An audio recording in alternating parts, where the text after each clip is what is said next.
Welcome to today's video, guys. Check it out. I got a new box. It's a really freaking big box with a new paramotor in it, Limitless. So just got this from Aviator. I think I've seen one in person, but I didn't really even check them out. They had some really cool features I wanted, and the new tank they're about to come out with for this thing's pretty interesting. So I'm gonna open it up and see what we got.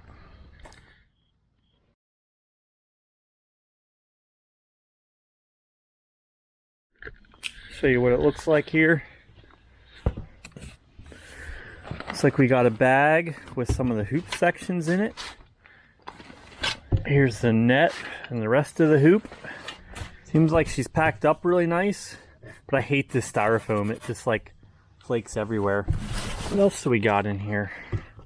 Spark plug. There's all my prop bolts. There's the tool to set the tension on the belt.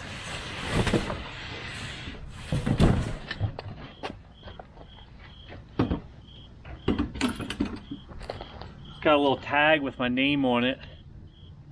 Neil, did you write that? You write like a 3-year-old kid, but that's what it would look like if I wrote my name too. I guess us mechanical guys have shit handwriting. We got this piece of wood on here to protect the top of the frame.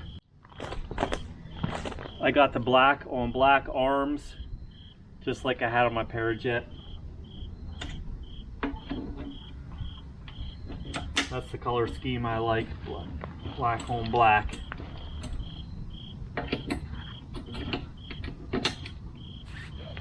So there's the harness, Dudek power seat. I'm liking it. Let's check out the engine.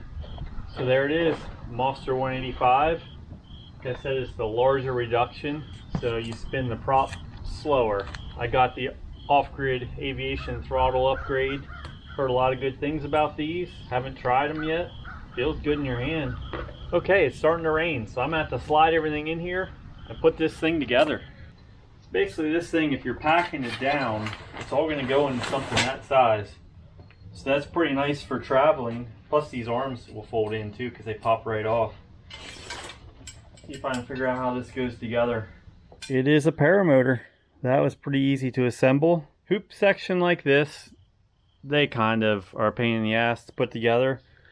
The PAP uses like a 4-piece, and any unit that uses these 4-piece frames are much easier to tear down. I have an air conception back here as well, and it has the same style hoop as the Limitless, but they do pack down a lot smaller. So if you're looking to travel and get a compact setup, this is going to break down really small. Pretty unit.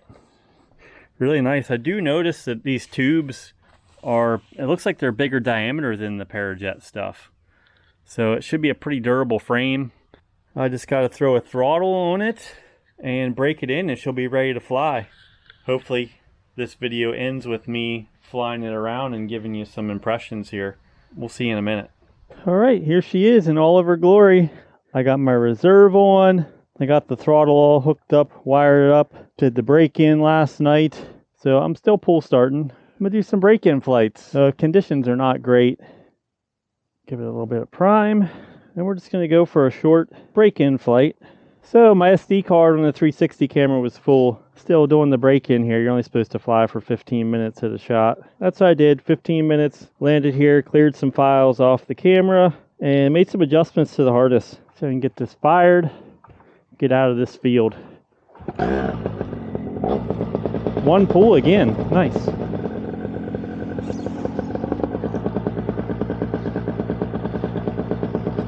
One good thing is the winds are strong, so... Oh, there's the groundhog hole. Nice 2-step launch. Digging it, digging it. The winds are picking up, so it's really turbulent. I'm noticing my cruise throttle is way less with this reduction in the bigger prop. Climb up a bit, see if I can get out of this turbulence, see if it's just rotor. It's a little better up high, but winds are stronger. Alright, there's my second 15-minute break-in flight. I'm going to go down here and land. It always sucks landing at my place whenever it's windy and turbulent. I have trees surrounding my little runway, so it's usually a little hectic coming in. Sometimes I gotta make a go around because it's sketchy.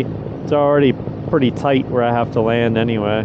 I can always land across the street here if it's really bad, but I don't like to do that. So far, really liking this unit. They're super comfortable harnesses. Got everything adjusted up pretty good here. It's pretty close to how I like it. Gonna land, give her a once over. It looks like on the ground, my windstock's not going too crazy. It was just hanging down, then it went pegged straight out. So it is still crazy. This new MY22 is just back here purring like a kitten. Holy shit.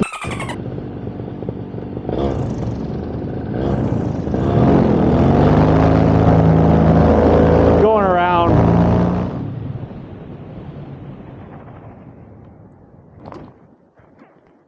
Holy crap. That time was a little rowdy too, but not as bad. I can't wait to see that. It didn't feel like it was that bad of a deflation. It just felt like a wingtip came in, but still not a good feeling when you're trying to come in and land. So that's the quick first 2 break-in flights. I was going to wait until I flew this thing a little bit more before I put out a video on it, but I thought it'd be better just to do a quick first impressions video and then do a review on it later on once I actually have some time on it. But so far, I'm really liking it. This thing's a little bit unique. So this hoop is 150 centimeters, and I'm running a 140 centimeter prop. The engine has a reduction on it that turns that big prop slower. It's the 287 reduction. So bigger prop, turning slower. It's supposed to be more efficient. And it seems that way. My cruise RPM is like 5,000 RPM, and it just sounds like the engine's not even doing any work at all. It's just purring along. So I think efficiency is going to be better. The power is noticeably more than the standard 125 centimeter prop that I used to run on my old Moster. Pretty sweet. I did forward launch and reverse launch it the first 2 flights here. And the bigger hoop, it was no different with this bigger hoop. The forward inflation was it was exactly the same as any other unit that I've launched. Bigger hoop didn't affect me at all. And I'm a pretty small guy. I don't have super long arms. So I don't really have much else to say other than I love that prop and reduction combo that you can run on this unit with the bigger hoop. You can't run a prop that big on other paramotors because the hoop isn't that big. There are some out there, like PAP offers the bigger hoop.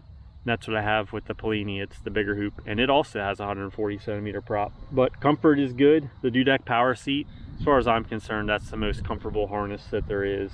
The off-grid aviation throttle with this cruise control is pretty slick. I figured I'm getting a new unit, I might as well get the throttle that everybody's talking about. And it's really nice. I can see that coming in handy on long cross countries. If I need hands-free to put gloves, you just lock that cruise control in, clip it to the side of the unit, put your gloves on, then get it back in your hands. Of course, doing that at a high altitude, you don't want to be screwing around like that down low. I think that about wraps it up for this video, guys. We will see you in the next one. I'm going to be flying this unit a whole lot more. So we'll catch you later. Have a good one.